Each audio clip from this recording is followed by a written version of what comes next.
I am unashamed. What about you? I'm really serious about this. I've seen a run up on a lot of bar Jesuses. I mean, You know what? I've baptized them today and tomorrow. They looked me straight in the eye and they said, "Here's a news flash. I am Jesus." Yeah. Yeah. I said, "No." Well, technically, Jesus is in us, but Yeah. you're saying that we're going down. Oh yeah. That's interesting. I'm going to have to admit, I had no recollection when I read Acts 13. I had no recollection of this guy named Bar Jesus. But I thought, what, did he own a bar? That was my first thought. Then he was a sorcerer. I thought, oh, this is going bad for him. But we're not going to talk about that today. I think we're going to talk about that on the next podcast. But we teased it very well to open this one. So, Dad, tell us about you had some interesting yesterday. This is the day after Easter, so tell us about your Easter Sunday where you are. We've made it up. I told them, said, look, I volunteered to go over there and meet with those people. There was just a handful a couple of years ago. Now it's a pretty sizable little group. So for people who don't know, you went across the river right next to the university. Yeah. And y'all planted a church. Yeah. Yeah. You took some of the existing members. It kind of turned into a homeless ministry because a lot of y'all's people they just showed Well, it's up. kind of interesting It's just because the you way have the university on one side of the road, and then you got a pretty, tough neighborhood on the other side of the road. So it's kind of an interesting intersection. Phil's in the middle. And Dad's in the middle. So look, Phil, think about it. My first visual memory of you was you in the middle of the bar. I mean, you had two pistols on you, and there was like one crew on one side and the other. And I just remember thinking, Well, it was still segregated. Yeah. So he had the African American area in the back, and you had the white area in the front. I thought We were blasting out on the jukeboxes in the back, blasting out B.B. King Yeah. and Motown. Motown, Muddy Waters. He was singing the blues. the thrill is gone. Yeah, that's on the back. Well, in the front part, it was, Conway Twitty. Conway Twitty. What was it? The old girl from Tennessee, the old Sissy Spacek. No, some of these old country. Loretta Lynn. Loretta Lynn. that's it. Yeah. She played Loretta Lynn. That's I it. knew where you were going. So that was blaring out on the front part. I'm in the middle with a pistol for everybody concerned. I was kind of the Matt Dillon of the bar. Speaking of bars, but that was bar. So now here you fast forward, the Lord saved you, and now you have a different weapon, which is way more powerful. I volunteered. Although to go he still over there. has another, he still has an AR with him too. That had Yeah. that group of people there had just fizzled on out, so it got down just a handful, and they said, "Y'all, if y'all want this, you can maybe do something with it." And everybody said, "Well, we'll sell the building, and make some Yeah, money." we were getting ready to basically shut it down and get those folks to come over. And I across the- raised my hand. I said, "I tell you what," I said, "I don't think we ought to get rid of that place." I said, "We ought to work over there." And I said, "I'll go." I said, "I'll go over there." I said, "The good news is for y'all, free of charge." I said, "So there won't be any money changing hands." I think that's what landed you the job. Yeah, exactly. I'll go It's possible. and I'll do it for free. I'll do the work and for free. I can see how that meeting. I'll second that motion. All in favor? Aye. I said, "We're not going to pass the collection plate." They looked at me and they were like, "What?" I said, "No collection plate." What's interesting about it is that when we don't pass the hat or the bucket or whatever they put the money in. I said, "Now forget all that." I said, "If we have to, I'll pay for the electric bill and whatever, water, make sure the commodes are flushing." So now you're not only working for free, you're offering to pay for the operation. That's right. Okay. So I see your strategy. If you pay for it, if you feed them, guess what? People will show They will up. show up. You will bring people to Jesus. So that's good. I Phil. like it. So anyway, we circumvented the passing the hat and all that, and a lot of people looked at that. They said, "Well, it's interesting that at the end of the year, we took in more than we did when we passed the hat." Mm-hmm. No, that's amazing. More money came in when we said we're not passing the hat. Yep.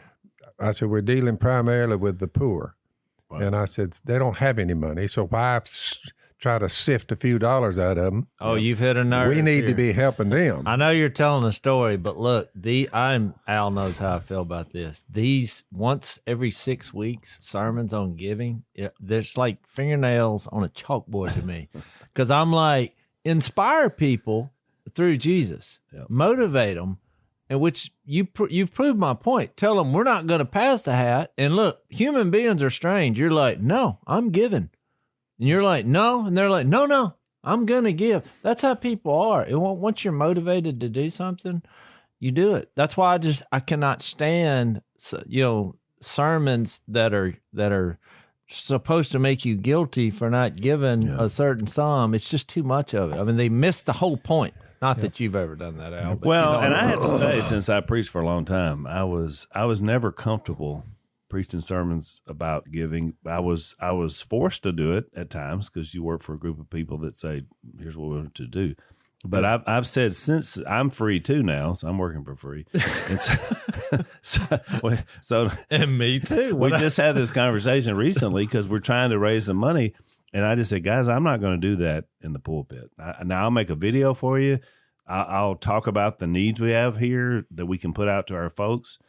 I don't mind asking for money if we need something for something, but I don't want to do it in a sermon. I'm not sure our model for local ministry is going to take hold. Pro bono for Jesus. Right. And not only that, no passing the hat. That's right. People are going to, I think we were right where we need to be. So to bring a long story short, now here are some of us who are collected there, and we're just kind of talking it over.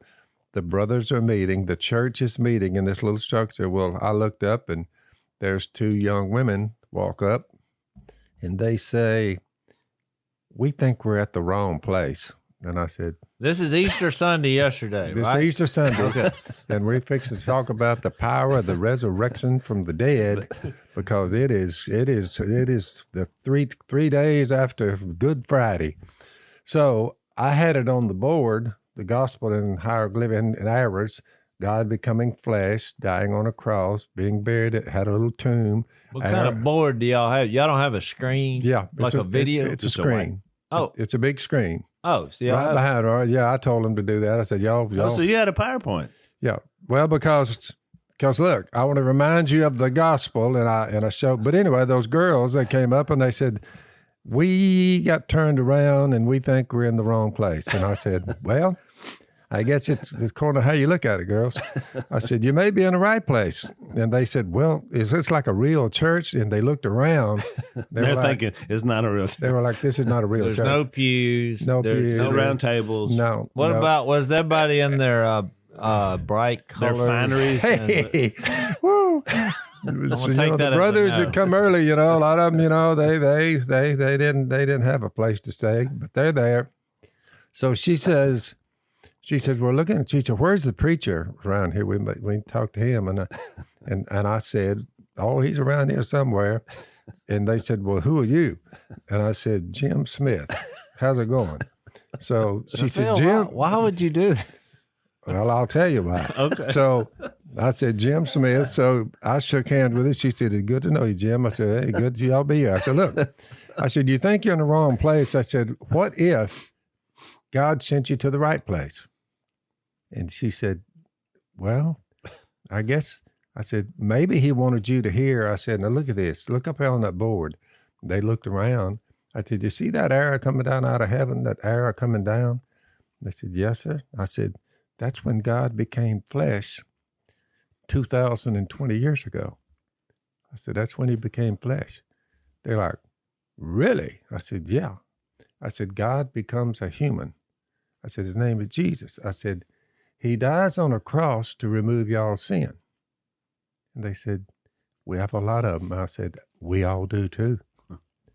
I said, 3 days later, today, we're celebrating the resurrection of the dead. You girls know that you can be raised from the dead, that he's conquered death for you. They're like, whoa. never heard it before in their So life. this is before you started. This is before this we're is just sitting And there. you never got how they wound up there? Were they from out of town? They said the computer, Google One of them- Google them to the wrong No, spot. one of them was from Natchez, and one of them was from South Louisiana or somewhere. Yeah, one of them from Where Jennings. were they Mississippi. trying to get to? I don't know. Oh, But they ran up on us, and then somebody said, really, I heard somebody say, he's really not Jim Smith. He said, that's a Phil Robertson guy, the Robertson guy. And they said, we never heard of him. So they just heard the gospel. And I said, you girls hang around. I said, guess what? You can start all over today, and every sin you've ever committed will be wiped clean, and you'll be guaranteed you can be raised from the dead. I said, that's what this is about. I said, so maybe you came to the right place if that's what you want in on some of that action. They said, we're going to stay here. Do they have like a lesson or something? I said, yeah, I'll get up in a minute, say a few words. She said, really? I said, yeah. So she kept looking for the preacher, and she got to me, and she said, no, that dude ain't no preacher. But anyway, so we get up, I preach the gospel to them, and I look up, and here they come. And I said, women go that way, men go that way. So one guy, I asked him what he did for a living. He said, I want somebody to baptize me. I said, well, come on down. So sis took one of the brothers. The women took the other women to get them ready to be baptized. That's right. I wasn't sure what you. Then I said, I thought you were going back to 1840s where the women sat on one side, men. No, I said, anybody else? It's a modesty issue. Yeah. So this guy came down, and it surprised me because I said, what do you do for a living? Because he had just said, I'm giving my life to the Lord right here, right now. I want to be born again. I said, go with over there. Old sister fixing to do a little baptizing here. So old sister's one of the brothers. So he goes up there. He's your designated Baptist. I asked him what he did later, and he said, I'm a preacher. I said, really? He said, yep. The guy who responded? The guy who responded. I said, what do you do for a living? This is the craziest story I've ever He said, heard. I'm a preacher. I thought, well, hey, I'm glad you made that decision today, man. Hey, What's he been preaching? I don't know. I like it. I like it. I like That's it. I love that guy. I mean, he was just as honest as he could be. Yeah. Yeah. I said, what do you do for a living? He said, I mean, I'm a that preacher. shows you. well, You got two people lost, I guess, in more ways than one. literally lost. And The girl And- said they had led very sinful lives. But were these young women? young women, I'd say, I'm not real good at determining the age It's okay. of It's women, okay. but I That's would just say curious. 20s. As good as the story is, I'm still not sure what the Jim Smith was all about. Well, how come you just didn't say I'm Phil Robertson? Because I was thinking to myself, they don't know. They were looking for some kind of structured where you walk in and you can always spot the preacher somewhere because he kind of stands out. I think they were looking for more structure, and there where we are, we just gather up, and some people eating a little bite, having a So little your bite. point was my name doesn't matter because you thought they would know who you were if That's you right. said it. So That's you right. decided to go covert and then Yeah. just share with Yeah. them. I get it. Well, it worked. I mean, All I know is those three people have eternal life according to the Bible. yeah. But it was a little unusual the way that all fell in there. But y'all are meeting in an unusual environment, so maybe you're attracting unusual people. Well, a lot of people come in, the people that come in to meet us, and we always say, well, we're going to be, we meet on Sunday. If you want to, that's where we'll be. Either you're there, I'm over on the other side. Jason's there when he's in town. So, I mean, that's what happens. So we meet a lot of people from around the country. Well, The yeah, most important thing in the little text that people just fly right on by it, not realizing what they're doing, is this: they will all know you are my disciples if, when they see your love for one another, Yep. they'll know you by your love for one another. Excellent. Well, if that's missing Yeah. from the whole structure of what we've done to Christianity in the last 250 years, Right. if that's a clue, and I think it's a big one, because you're going to have to search wide and far to walk in and say, these people, they really seem like they love each other. They gathered up here. I wonder what this is all Well, and about. to the two- It was kind of like these girls had never I don't know where they came from, except one of them said, I'm from Jennings, and the other one said Natchez. Natchez. This was somebody. And I thought, well, it's good to have you girls here. We let them know that we cared for them. We pointed them to Jesus within 30 seconds of them walking in saying, who are you? And I just got cut to the chase.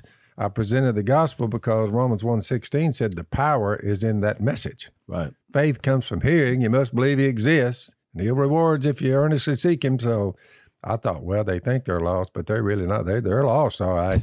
They were lost in more ways than one. Let's take a break. So that went well. Well, and to their credit, most people would have done a U-turn if they didn't look like what they thought, but they approached you, which said they were seeking our something policy more. is at any time, once people start coming in that structure, at any time, if anybody says anything about Jesus, what's this all about, we stop everything, and it's a gospel presentation, and we point them to Jesus, who he is and what he's done. That's number one on the list, and we don't worry about time constraints. We don't worry about, well, maybe we got to do this first because we got so-and-so going to get up a song service. No, we don't fool with all that. Yeah, it's a unique setting. I met a couple at WFR yesterday that were from South Florida, just north of Miami. And he said he had been an agnostic / atheist his whole life. And then he got to listen to us and watching In the Woods. And so he came to Christ last year. He wound up coming up here, and I think it was October, he told me, he got baptized over there with you guys. And then he said, I've been such on fire for Jesus that I just had to come spend Easter with y'all.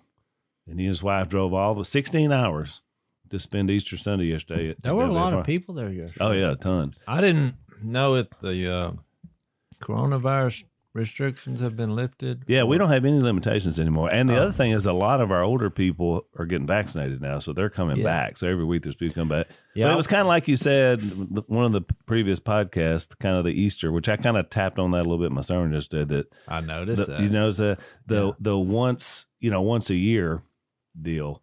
I'm gonna come because it's Easter, and for what I'm telling you, that Colossians 1, 2, and 3 is that Colossians 3:1 is a doozy. Yeah, I put that on Missy. We she was doing her blog that I promoted in a previous podcast. She did the week leading up to Jesus' crucifixion, and I'm gonna tell you, they were outstanding. I didn't read yesterday's because I didn't really have a minute to do it, which would have been, I guess, the final one she did. But they were amazing. I was trying to get them to see. I said, there's a big surge on Resurrection Day. There's a big surge within the Christian world, the churches and all. There's a surge on Good Friday. And I said, it's a good thing. A surge meaning more people will appear and meet inside a structure on the Good Friday running to the resurrection on Sunday. I tried to make the point yesterday. I said, listen, when I walk out that door today, I'm up here for a couple hours this morning. Here's 3 people who have eternal life over it. I said, I was privileged to share Jesus with them. I said, when I walk out that door, I said, the story of Jesus, who he is, what he's done for us, what he's now doing, the mediating work from heaven under grace, not counting our sins against us, and his return. I said, how in the world could that end when I walk out that door on Sunday? I said, I'm going to walk out that door and get my pickup truck, but tomorrow that message is front and center. The proof of it is we're seated here talking about it. Well, today is Monday, not Sunday. Yesterday was Resurrection Day, historically speaking. I gave them 2 excerpts from the World Book Encyclopedia, and they documented that in about, the hundreds, 100 A.D., they noticed there were people. Now, Jesus left at 33, 34, whatever, A.D. Within 75 years, the encyclopedia crowd got in there and they said, we noticed there was a lot of these people, they were meeting and they were fasting and they were praying and they were singing around that first week in April. And they've got all this, next thing you know, we got eggs, Easter eggs in the mix, and they're hunting them.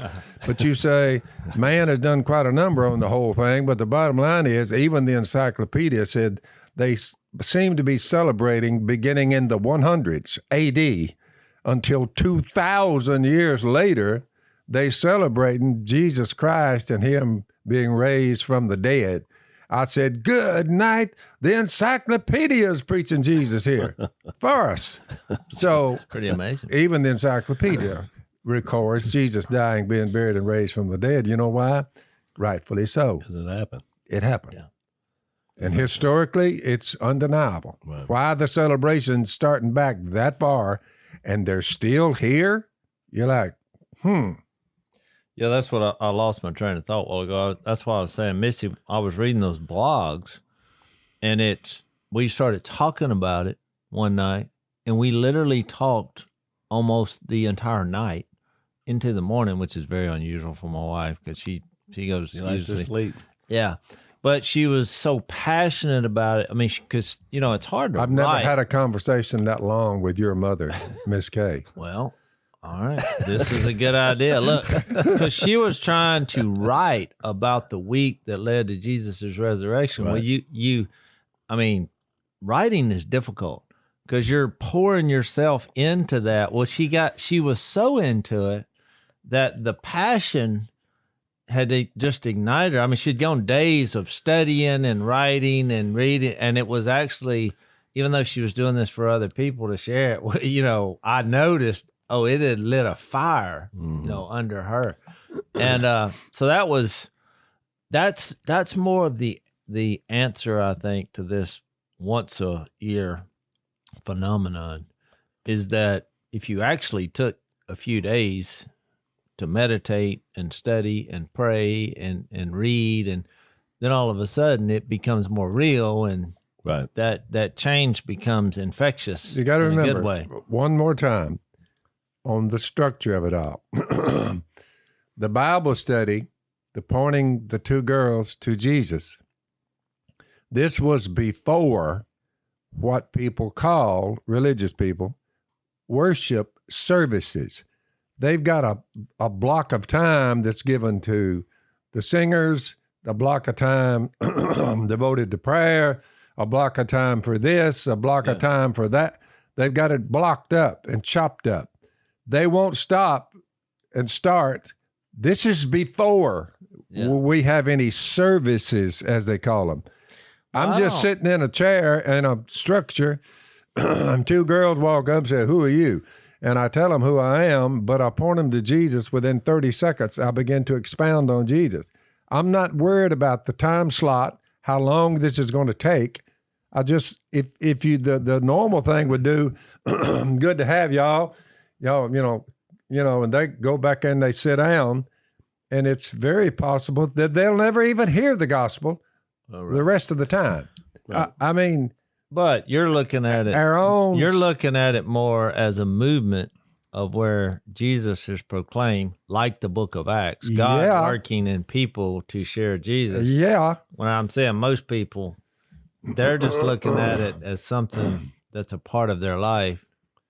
I think like an insurance policy. I'm going to go meet on Easter Sunday in case this thing is true. So when Jesus comes back, I might make it. Mm-hmm. I really believe that's true. Yeah. So, I do. I mean, it's sad because that's why the next week it'll be interesting. You won't see as many. Right. I mean, the clothes thing, I like that Phil's crew, you couldn't tell based on. Yeah. Because did I share this last time? I was coming back from the airport and it was late. This was last weekend, and I saw a church it was on a Wednesday night. I saw a church being dismissed, and they all had suits on, and they all had dresses on, and I thought, that's weird. But they all look basically the same. Right. And, I'm not throwing rocks at the church, but I'm saying they evidently, that has to be planned, or... Of course, I did notice something else. I would say every person that was walking to their vehicles was over 60. Yeah. So they were all well dressed. Because I'm looking at it like John the Baptist Jesus said was the greatest person ever to come out of a woman. That I'm not sure where that verse is, but he said that of all humans, greatest. And the dude was pretty scruffy looking. He was wearing animal skins. Especially, hang on. There's got to be a message in there somewhere. I'm like, hang on, Jase. Let's take a break. So, Jase, you've mentioned this before. I would say on how Missy's list of priorities is sleep. She loves it. She even said that on the podcast because she was talking about, remember we talked about the one about y'all's first year of marriage, and she was talking about how she couldn't get sleep and how irritated about it. Yesterday I was walking through because I get up early, and I got a weird text, and so I lost my train of thought where I was because I was walking through, and I just blew my nose. And I woke her up. She looked at me like... She had the fierce look. Yeah. Well, one of the things that Missy will attest to is that one of the ways that we sleep well is that we sleep on Helix mattresses, which are fantastic. Love them. We have them all over the place, and for us and our guests to be able to sleep. So we personally enjoy the mattresses. They're fantastic. So we want you to go to helixsleep.com/unashamed. You take their 2-minute sleep quiz. They'll find out, whether you like the firmer or the softer. And then you get basically $200 off your first order just for being a listener to Unashamed, which is fantastic. So it's helixsleep.com/unashamed. Save your $200 and get some good sleep. But I'm saying... Makes me feel better. And I've got off on this before. Some of my favorite churches to meet at now that has great worship, there's some kind of phenomenon going on where they all kind of look cookie cutter with the skinny jeans and the little flat bill hats, and they look like they're space people. That's what the attire looks like. Yeah. Is that what they're wearing in outer space? I'll go to one 1,000 miles away, a church, and I'm like, why are these preachers wearing these same outfits? I'm not. And so, I said all that to say that has nothing to do with anything, in my opinion. But evidently, other people look at that as a bigger issue. And why that is, maybe you can help me. I would rather be in a group, and I'd rather wonder about, I wonder where the homeless are in this group and where the ones are doing pretty good. I'd rather not that be spotted by their attire. You see what I'm saying? Yeah, and I think it's just, most of that's cultural, like you said. If older people, because older people tend to dress up more for everything they feel like. But it looked like it was 1980. Right. It looked like I'd all of a sudden come through a time warp before I turned, and it was 1980. Well, because they were still there. That's what I'm saying. So what do you think would be the response? I guess we wouldn't know. If somebody walked in, looking like Phil or me, do you think it would be welcoming? Well, no. I'm not knocking fine attire, fine duds. I mean, we've got a couple of guys that have been far. Randy's one of them that usually dresses. He doesn't used to wear a suit and tie now. He just usually wears a coat but he's always well dressed. But he's a financial. He's a financial guy. But his mindset. He grew up in the mindset that because he's in between me and Dad in age, but that. You wear your best when you're going to That's what I'm saying. Yeah. Where is that coming from? I'm saying it's just a cultural thing because it's definitely nothing scripturally about it. I mean, like you said, basically the scriptures downplay that. I mean, James said it clearly. He was like, don't come in with your finery and So I think it's just a mindset that's always been there that people thought we should dress up. I remember us having issues through the years about. People that would pass the trays with the Lord's Supper in it. They had to wear a certain thing. There's still a local church, I think. They had to do. We have to wear a coat. You have to wear a coat and tie to pass the trays in an assembly. The Lord's Supper tray. I would have a hard time sitting if that happened. I'm gone. I'm out. If we have to have that conversation. Maybe that's a horrible attitude, but that would burn my bacon. I'm just telling you, it happens. if I dressed in fine clothes, and for all the people coming in off the streets and all that, what would be my point? I mean, Yeah. I won't even get up high like a podium. In other words, I just sit down. I don't want them thinking I'm talking down to anybody. I'm just pointing people to Jesus, saying, this is the way out. As far as I can tell, it's for everybody. And I wanted to say this. I thought a couple things yesterday. They honored these two 90-year-old women who are in Willie's wife's side of their family. Right. They're two of the classiest, most integrity, character-filled women I've ever met in my life. And at 90, they're still rolling. I mean, Just phenomenal. Because Phyllis was asking me who they were, and I said, I'll tell you this, they're two of the finest women. And I went over, because our family got together, but then their family got together, but they're right next door. Yeah. So on the way, I went over there and told them happy birthday, because now they've had the vaccine shots. Well, I think Mamaw Joe actually she got corona and survived. Yeah, at 89. Which I wasn't shocked, because the woman is just full of grace and class, and I could see the Lord very well just saying, no, I'm not going to allow that to happen. Not to say that other people that didn't survive, because he's also the God of the resurrection. But I'm just telling you, that woman, she's and her awesome. son did the thing, and I thought he did really well. I thought it was did what? Jeremy, like the honor thing, Oh, he got up, I thought that was really well. Yeah, he got a little emotional.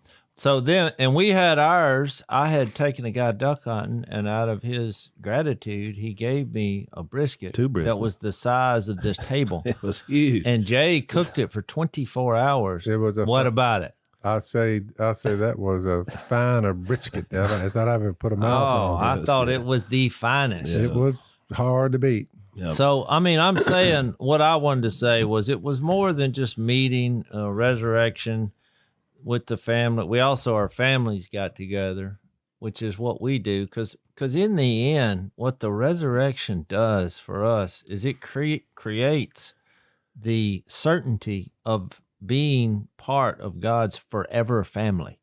Yeah. So to me, families get together.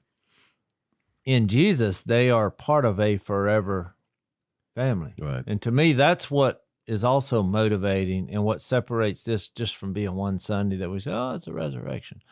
So I wanted to say that. We celebrated, and I mentioned it at our house when we had our dinner before we prayed that there's a lot of people that just are still in so much fear. They can't meet more than 3 or 4 people in your house, and it makes me sad, because I thought about it. We believe everything we talk about on this podcast and everything we preach and teach to be true, and I just really believe if you are sold out on the resurrection, that you don't need to fear like other people fear. I mean, look, I wear the mask, I do this, I mean all that, but I'm saying don't live in fear, because you're going to be raised from the dead. So, I mean, something's going to get you at some point, So Jesus said, go make disciples. All authority in heaven and on earth has been given to me. He said, I just conquered death here, right? They're all like, whoa. He said, therefore, go make disciples of all nations, and you baptize them. Well, teach them to obey what my commands. So that's exactly what we do. And you're like, and someone comes along, unless he said, Jesus didn't say, unless there's some kind of pandemic, then all bets are off. Right. You got to shut the whole thing down and don't even touch one another. Stay at least 6 foot from each other. Well, we baptized over 100 people during that coronavirus thing. Yeah. You're like, well, so what are you going to do? Shut down what Jesus said because the CDC comes along and says, no, here's what you're going to do. Sadly. I'm going to obey Jesus, and I'm going to preach the gospel, and we're going to baptize people. I don't care what the CDC said. But they put you in jail, fine. I'll tell the people down in the jail about Jesus. But hang on, let's take a break. So, Jace, when you're on the plane, do you use listen to music? Do you use the earbuds? Oh yeah, I use them. Yeah, I do too. Yeah. And in fact, it's really the only way I can fly. If I wasn't able to listen to music on an airplane, I don't know that I could. The problem I've run into is you forget if you start singing along, that other people are not in your headphones, That's right. your earbuds, and they're looking at you strangely. Yeah, and because you're not quite having the quality, probably what we're. If Missy could probably pull it off, and everybody would love it. So one of our fairly new sponsors, Raycon, they have some really cool earbuds that fit well in your ear. And just because that's the biggest problem is finding them that fit well, because my ears are weird. I got one that's, keeps kicking out my earbud. So these are great. So basically, we want to give these things a try. I think they're really good. They're offering 15% off all their products for our listeners. So you want to go to buy Raycon. That's RAYCON, buyraycon.com/unashamed. 15% off your order. buyraycon.com/unashamed, BUYRAYCON. But through technology, also, I think I shared Jesus with more people on a Zoom meeting than I had in all the events combined, because I did tons of them. And that couple yesterday from Florida, they watch us every Sunday, and it's a big part of their lives. But you're right, Adam. Sadly, there's a lot of churches that did shut down and still are.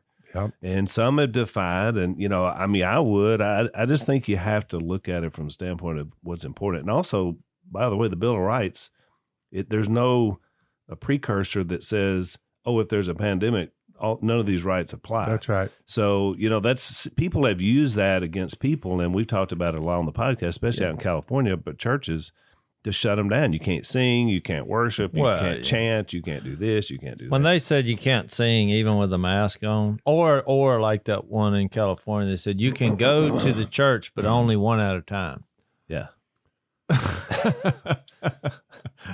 I'm pretty sure that someone outside of Jesus came up with that law. You can do it, but only one at a time.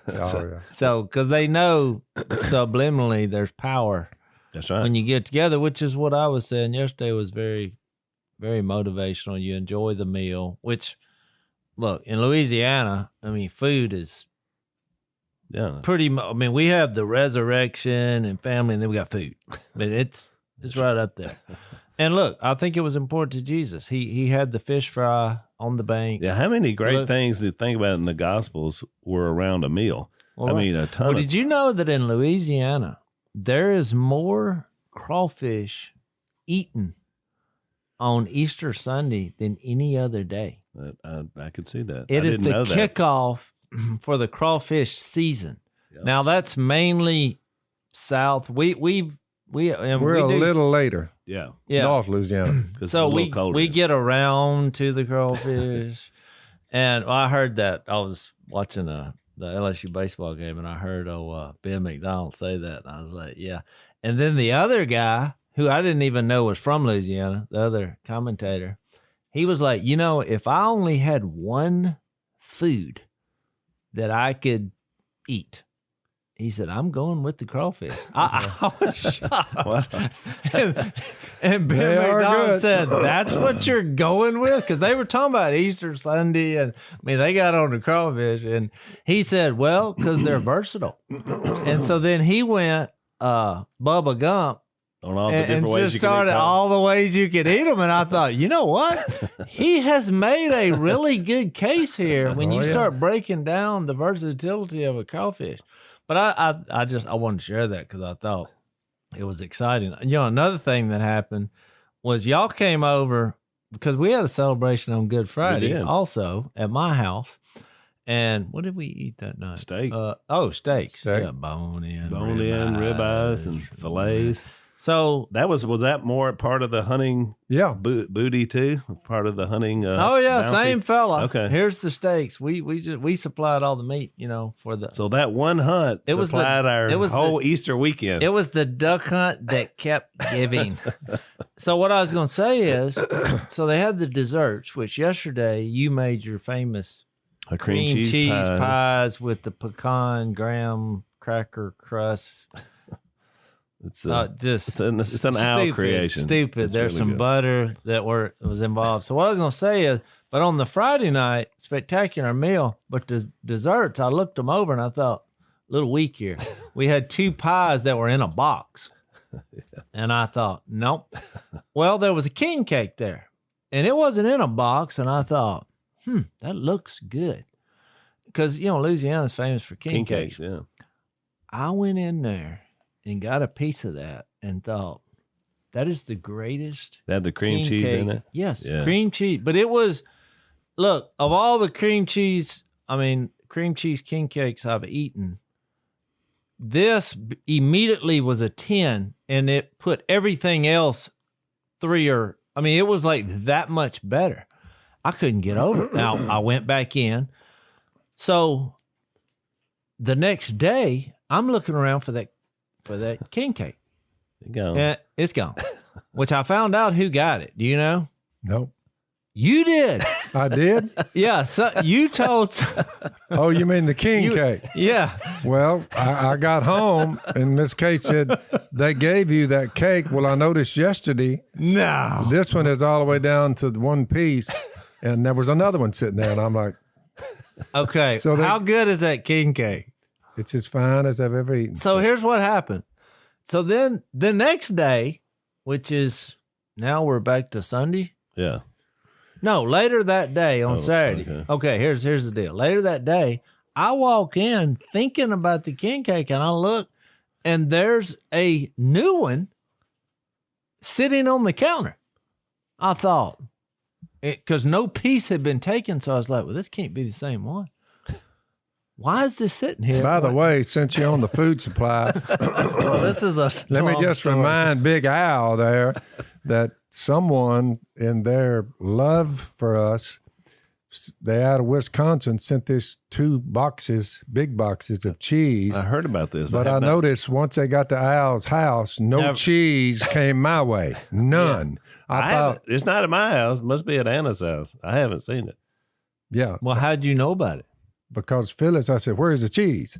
So, because we put it in her car, 2 boxes. It was a carload. But if she left it in the car, that cheese is gone. No, it's dry ice. It's good. Oh. But I said, where's the cheese? And she said, well, it's up there, back up there around your house. Well, this goes in with my story. So I'm still waiting on the cheese. gotta You need to run. You need to run. Y'all keep what you want, but send a little down this way. I thought you had the cheese originally, and then I got the leftovers. It was targeted. They said we're giving this to Old Phil, but I looked around. I said, "Where's no the cheese?" Okay. Well, one of my granddaughters last night was eating a cheese stick, one of those where you pull it off of there. It looked delicious. Let's take our last break.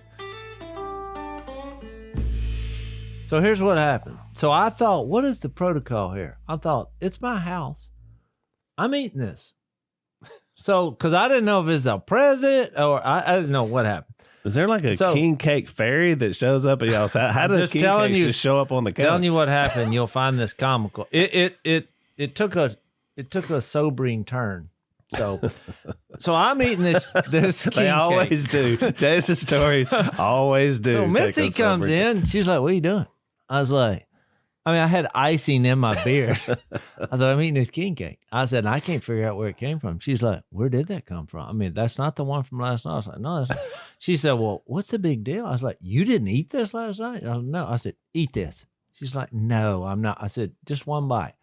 Once she ate a bite, she's like, I'll go on a diet later. That is all. So we start just eating this king cake. So then we eat it that night also after supper. So we get over to y'all's house yesterday. We're sitting around the table, and Missy's dad, it's Missy. There's 40 people there, our family, 30 or 40, I don't know. But it's at our little table was Missy and I and her parents and Cole. Yep.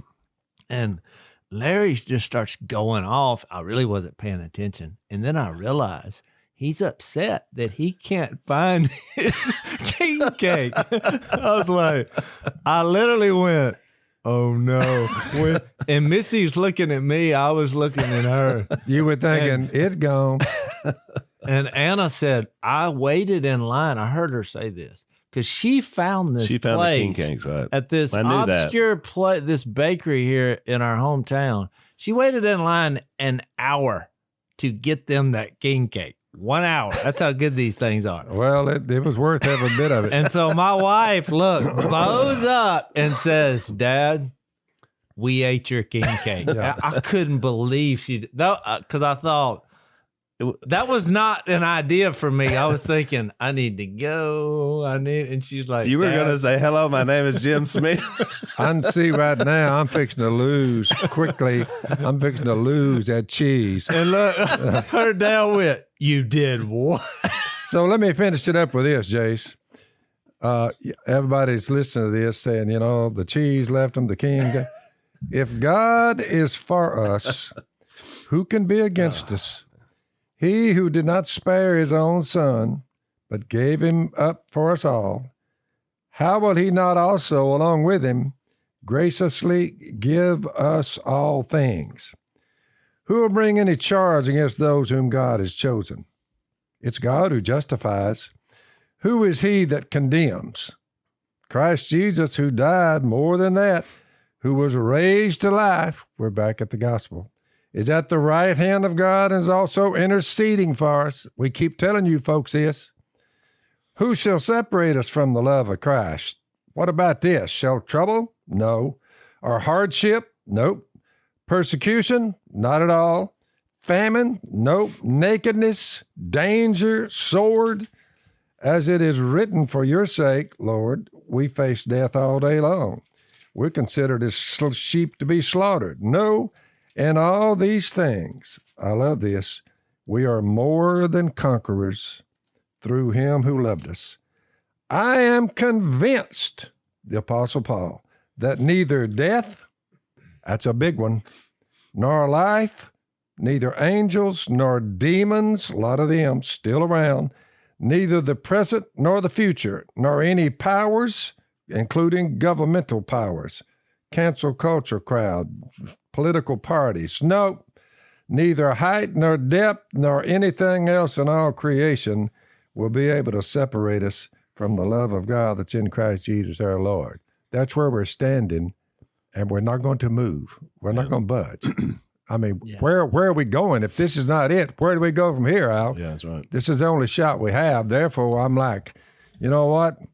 These times, they come and go, and the bad and the evil and the government and the policies and all the pandemics. They're scared to death, running, oh, no, we're going to die. We're all going to die. We're looking at it saying, we're children of the resurrection. So be it. That was in Romans 8, is where Dad was reading. It's interesting, Jay, you and I talk about the paragraph headings that are in people's Bibles. Most of the time, they're not even right. But in this case, I like it. It says more than conquerors. Yeah. Which I like that idea that there's conquering, but then there's more than conquering, you betcha. Which is what you just read. You betcha. Well, that was the point I was going to make. The reason we got together and the reason we're not fearful is because of the resurrection. That's right. And I mean, that's, I think, fun and funny moments. And you think about all the times we get together as families, those are the things you'll remember. I mean, I'll remember. I probably won't remember, the brisket, but I'll remember eating my in-laws' king cake. You did what? And yeah, because it's like, I'll pay you for it, but it's like, he really wants another king cake. Somebody's got to go wait in line. Money doesn't matter in this moment. This is priceless. This is a priceless. Right. We've stumbled up on something that's awesome, and now everybody wants it. It's like we devoured, Missy and I. Yeah. That king cake within 24 hours. King cake's pretty good. A lot of people may not understand what we're saying, but it's kind of a Mardi Gras themed cake, and most of them put the baby Jesus in it. This one had a gold looking coin in it. So anyway, I'm glad you made that point, because I think that's keeps perspective, which keeps us jovial, keeps us positive, and we all know that we're going to make mistakes inside our family units, and it keeps it in perspective to know, despite our flaws, God uses us to spread, forgiveness through the cross and the power and hope of the resurrection. Well, the big challenge that I sort of wrapped up in Mike and I preached together yesterday was what Jason said on the podcast, is that live Easter living, resurrection living is every single day. You wake up, it's a new opportunity. I mean, I'm excited about the resurrection every day. I am glad. I'm not one of these people that says, oh, we shouldn't have a once a year thing where the world recognizes it. Sure, we should. Yes. That's a good thing. Yeah. Why would we not do that? But use all resources necessary to get someone to think, maybe for the first time. Well, I would dare say that those two girls probably, because it was Easter Sunday, was probably why they were hunting up a church. They were when they walked out of the baptistry, I was around there waiting on them with a few of the brothers. We're sitting there.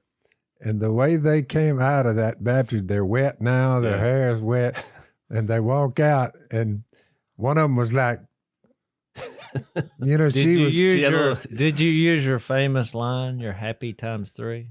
No, I said, well, I love you, both you girls. I'm glad now aren't you glad you showed up at the wrong church? And she said, amazing. Did she call you Mr. Jim?